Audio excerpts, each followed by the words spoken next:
Comment s'éclairait-on il y a 2000 ans? La réponse est dans cette vitrine. Ce que vous avez là sont des lampes à huile d'époque romaine. Les plus connues sont celles qui rappelleraient la lampe d'Aladin, donc avec un corps un peu allongé et bombé et un bec à une extrémité.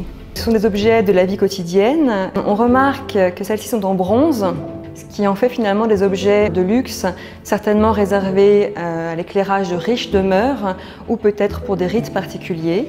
Il existait toutefois des lampes en pierre ou en terre. Ces lampes prennent différentes formes.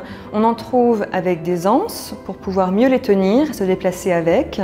D'autres peuvent être suspendues grâce à ces chaînes que l'on observe ici.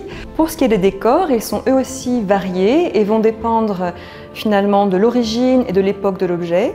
On va trouver des décors de soleil, de feuilles également, et puis parfois des formes plus originales, telles que cette lampe en forme de bateau, ou bien cette petite lampe de forme de pied, ou encore des lampes à tête humaine, comme celle que l'on peut observer dans la vitrine. Un modèle assez courant, assez populaire aussi à l'époque romaine, étaient les lampes à forme animale.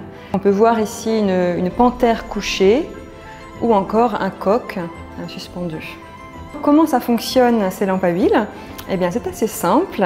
Nous avons donc ici une reproduction contemporaine réalisée grâce à un moule d'époque romaine, donc une lampe en terre cuite. On remarque qu'il y a un petit orifice qui va permettre de remplir le réservoir d'huile. Et puis on va venir donc insérer une mèche dans le bec en la laissant dépasser d'environ 1 cm.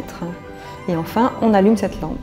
Les plus anciennes lampes à huile retrouvées remontent en fait au Paléolithique supérieur. C'est finalement grâce à ces lampes que les hommes préhistoriques pouvaient peindre dans les grottes.